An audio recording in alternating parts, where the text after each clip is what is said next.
The beauty of a crack. High atop a mist-covered mountain lived an old monk named Tetsuo. His temple was small and humble, built from weathered wood and stone cracked by time. There were no luxuries or decorations, only silence, the wind, and the soft creak of bamboo with each breeze. Tetsuo followed a steadfast routine. He meditated at dawn, fetched water from the stream at noon, and tended his garden at dusk. Despite his peaceful life, one thing deeply troubled him. A large clay pot, cracked, which he used to carry water. Every time he walked down to the stream and back to the temple, water would leak through the crack. Tetsuo watched silently as the pot dripped along the path, leaving a wet trail between the stones. One day, while filling the pot, he whispered, "How useless you seem, old friend. Why do I keep carrying you?" The crack couldn't answer, but the silence surrounding it seemed to hold a truth yet to be revealed. The next day, Tetsuo decided to use a different pot, a newer one without cracks. He walked down to the stream, filled it with ease, and returned without losing a single drop. But when he reached the temple, he noticed something strange. The path he had walked so many times no longer had the small flowers that used to bloom beside the stones. Curious, he looked up toward the other path, the one he usually took with the cracked pot. To his surprise, that path was still full of life. Fresh green shoots, wildflowers, and butterflies fluttering among them. The monk frowned. He retraced his steps, following the old path carefully. With each step, he recognized the beauty that had always been there, though he hadn't fully seen it before. He whispered, almost embarrassed, "How did I not see it before?" The crack, silent and wordless, had been sowing beauty along the way. It was not a mistake. It had been a hidden blessing. That night, Tetsuo couldn't sleep. The image of the blooming path kept returning to his mind. He sat in lotus position in front of the old cracked pot, lying near the temple's entrance, still damp from its last journey. "For years, I saw you as a flaw," he said softly. "I was angry with you for the water you spilled, and never understood what you truly gave." The mountain wind seemed to whisper back, as if nature itself nodded in agreement with his words. The next morning, Tetsuo returned to the stream with the old pot. This time, he didn't mourn the water that leaked out. Instead, he walked slowly, watching the drops fall and nourish the dry earth along the way. Each crack left a mark, and each mark held the possibility of life.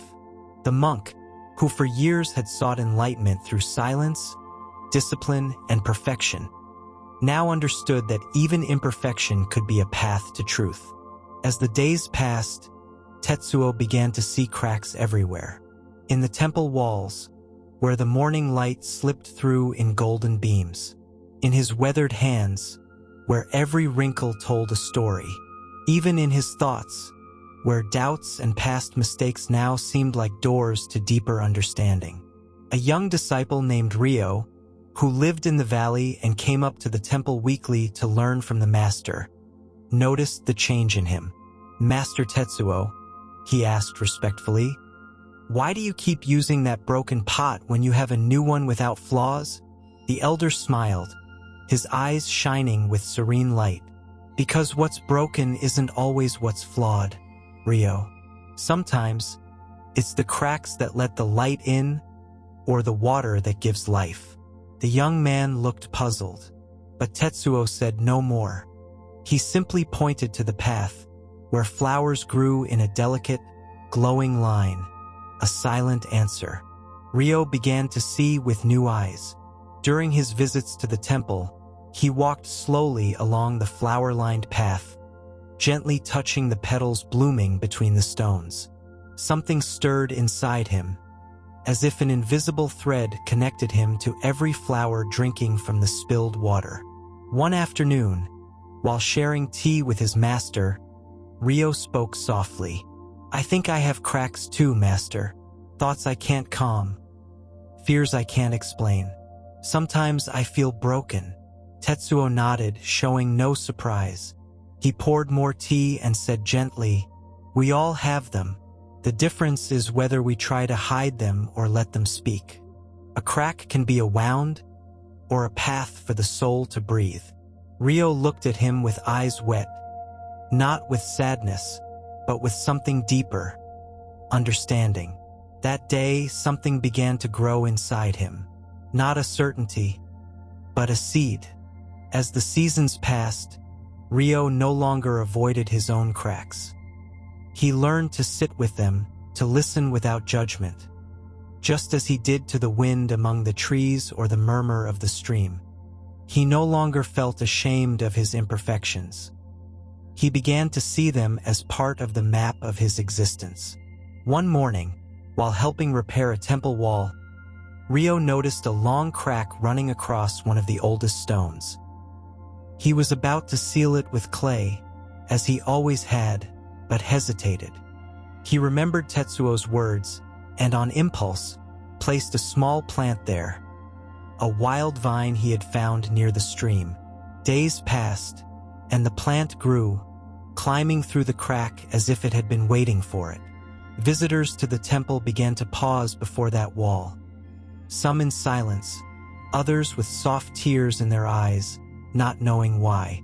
When Tetsuo saw it for the first time, he simply smiled. "This is how pain transforms, Rio," he said. "Not by hiding it, but by giving it room to bloom." Time passed slowly, like the breeze through the pines. The temple became a place many came to, not for its grandeur, but for its humility.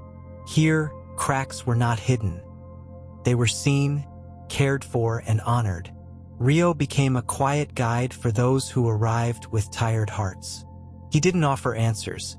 He simply walked alongside visitors along the flower-lined path, sharing the story of the old pot and the monk who learned to see with new eyes.